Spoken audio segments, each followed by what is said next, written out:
Okay, so I think Pedro, do me a favor. Pedro, Terry, tell me if you can see me live on Facebook because I don't get a readout here on my own screen for some reason. So just give me a thumbs up if you guys can see me.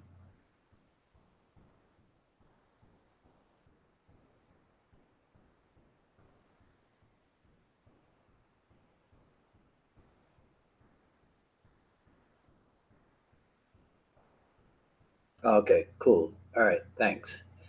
Okay, so a guy can dream, can't he? Hello, everyone. This is Dwight Woods, the Jeet Kune Do Rebel. I'm trying to work my way around this damn blue screen thing that's been happening for 2 weeks. This is the I Love Jeet Kune Do broadcast number 199. This is the one about what if Bruce Lee had not died. As you guys are logging in, please say where you're logging in from, hit the like button, and feel free to continue doing so throughout the broadcast. If you're catching the simulcast over on the YouTube, please be sure to like, subscribe, and hit the notification bell as well. If you enjoy my work and you'd like to support the program, please visit jkdrebel.com where you will click on the Rebel Gear link and you'll find stuff like this, the JKD Notables coffee mug, also available as a t-shirt, long sleeve, short sleeve, sweatshirt, and hoodie, all that good stuff. But of course, the best thing you can do is to share this video and spread the word about the I Love Jeet Kune Do broadcast. All right, so obviously from its title, today's broadcast is a follow on from last week's broadcast when we talked about Bruce Lee coming back. So, no zombies today, Randy Ciordia. Now, again, if you recall last week, several people pointed out that if Bruce Lee was to come back, he might be disappointed at the lack of fitness amongst some people in JKD. Other people said he might be put off by the amount of discussion of Jeet Kune Do that there is versus the amount of training, which I think is funny, right? And then of course somebody mentioned the whole grappling situation. I guess grappling being the thing in Jeet Kune Do that's lacking or whatever. In my view, a lot of those suggestions are understandably projection of people's their own desires or their own interests. They project that stuff onto Bruce Lee, which, like I said, is understandable. It's cool, not a big deal. And actually, that's what gave me the idea to do today's broadcast and indulge uh, to vacillate between indulging in creative visualization or creative fantasizing and then unlimited or unrestricted fantasizing. Um, and but not so much personal projection into it. Um, which is hard to avoid, but let's try to ground our fantasies more in the evidence left behind, right? Let's use that to guide our imagining. So I'm going to be channeling my best Shakti Gawain, if you know what I'm talking about. All right, so let's do movies. If Bruce Lee had not died, it is safe to imagine him, of course, returning to Game of Death and finishing it up as close to the original idea of a philosophical martial arts film, right? Finishing it up as close to that idea as possible, which, from what I've heard, would have included an appearance by Taki Kimura as the praying mantis opponent or something.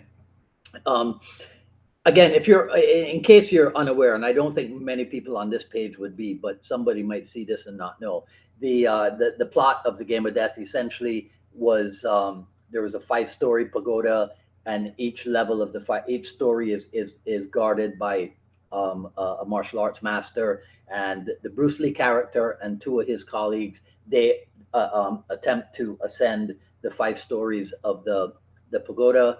Um, Along the way, the two guys get killed off because of their adherence to a limited style of fighting, whereas Bruce Lee makes it all the way to the top because of Jeet Kune Do's nonconformity. So that's basic plot of Game of Death. From what I heard, I did not know about this beforehand, but Bay Logan, in his book, he mentioned that Way of the Dragon, Bruce Lee had a plan or an idea to give Way of the Dragon, to remake Way of the Dragon in with Hollywood production values, with I guess Hollywood money and what have you. So that would have been something to see, right? So that's fantasy based on existing evidence. Now, if we look at unlimited fantasizing, right? I can see Bruce Lee branching out, moving away from kung fu films, from pure kung fu films, as the popularity of the genre kind of waned, but still appearing in action films with strong martial arts elements, like the Jason Bourne and the John Wick franchises, that fit for an example, right? In fact, wrap your head around this, right? Think about this for a second. What if people like Burt Richardson, Eric Paulson, Tsuyoshi Abe, Chad Stahelski, Jeff Imada, Dustin Wen, Jonathan Eusebio, David Leach, Andy Norman, Justo Diegues, Keith Davis, Ron Balicki, Mike Mukatis, Diana Lee Inosanto, and others who I have not named, right? Imagine them getting the chance to work with Bruce Lee on movies. That'd be pretty super, right? I could see collaboration with the other Asian stars, the Donnie Yens and the Jackie Chans and what have you. In fact, wrap your head around this instead.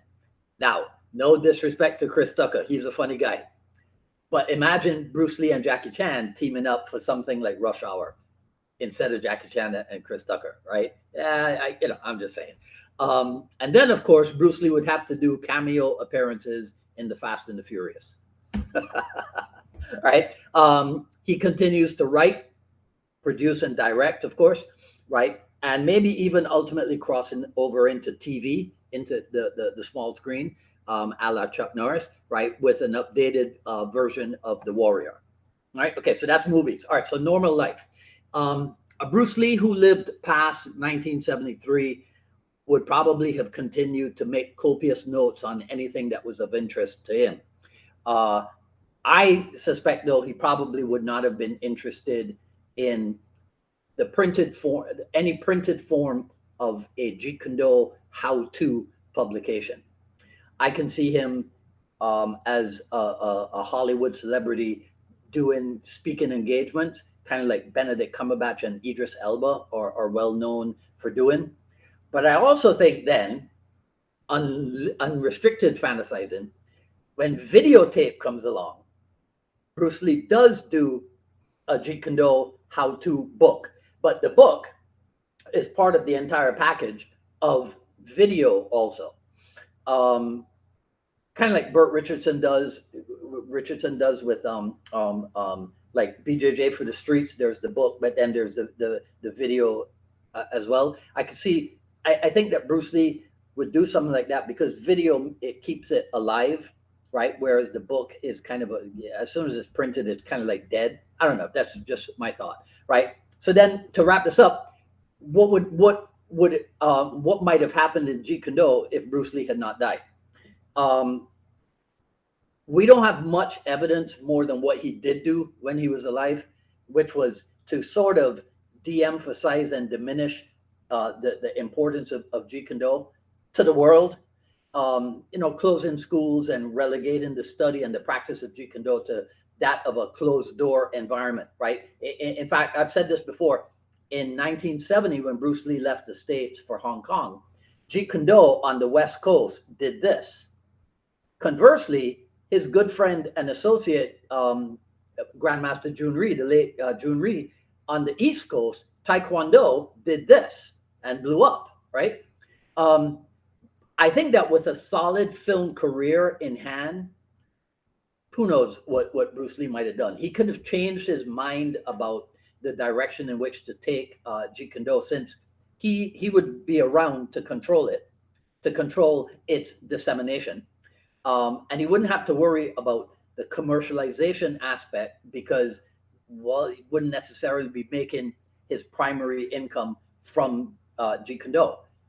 But he could help a lot of other people make good livings from Jeet Kune Do, teaching the art in its purest form. And I'm afraid, Randy Ciordia, I'll have to disagree with you on this one. I can't see Bruce Lee ever succumbing to the use of belts, right, for any kind of ranking system in Jeet Kune Do.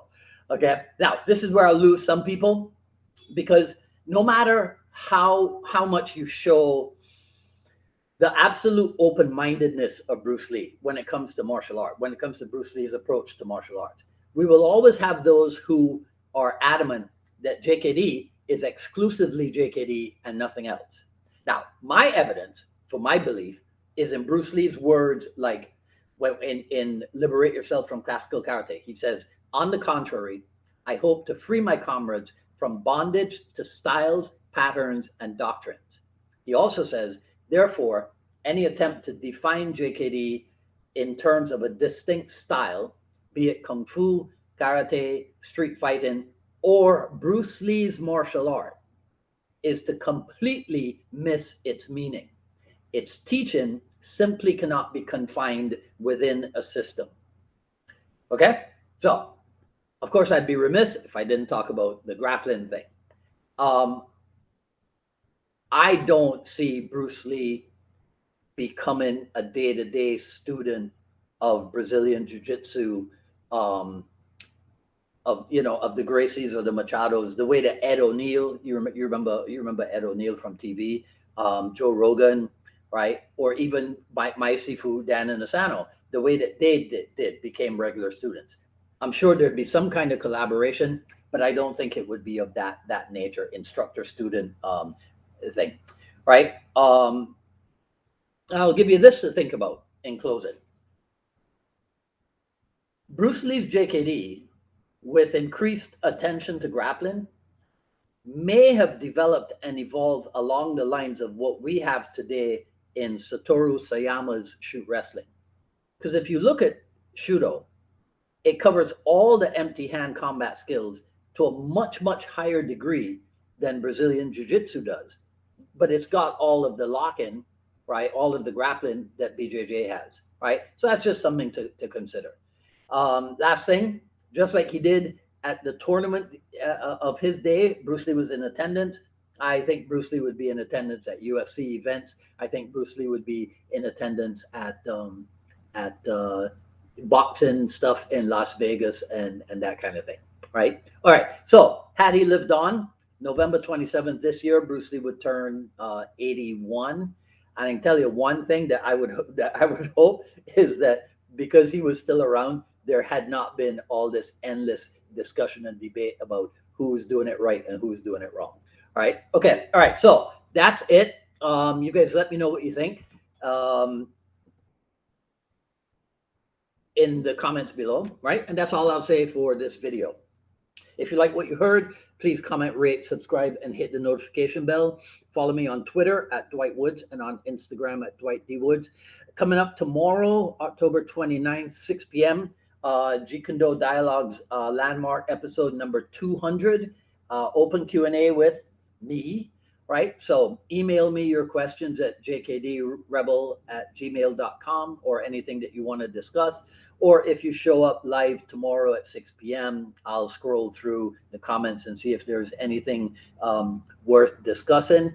If nobody shows up, fine, I'll start Netflix early. That's what Fridays and the weekends are for, right? So that's 6 p.m. tomorrow. Today is a blue day.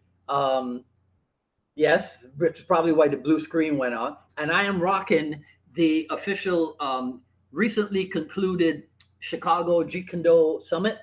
So you might remember I had the infamous Chicago 4, Goitia, Tokars, Halleck, and Ciordia. I had them on before the event to give us a preview of it. So I'm hoping that I can get the 4 of them back post-event to do a review. So we'll see if that comes about in another couple of weeks or so, right? All right, so that's it. I will see some of you tomorrow, hopefully at 6 p.m. If not, see you next Wednesday. No blue screen. I think I have that covered now for another issue of the I Love Jeet Kune Do broadcast. Until then, this is Dwight Woods, the Jeet Kune Do Rebel, signing off. You guys stay safe. Take care. Talk soon.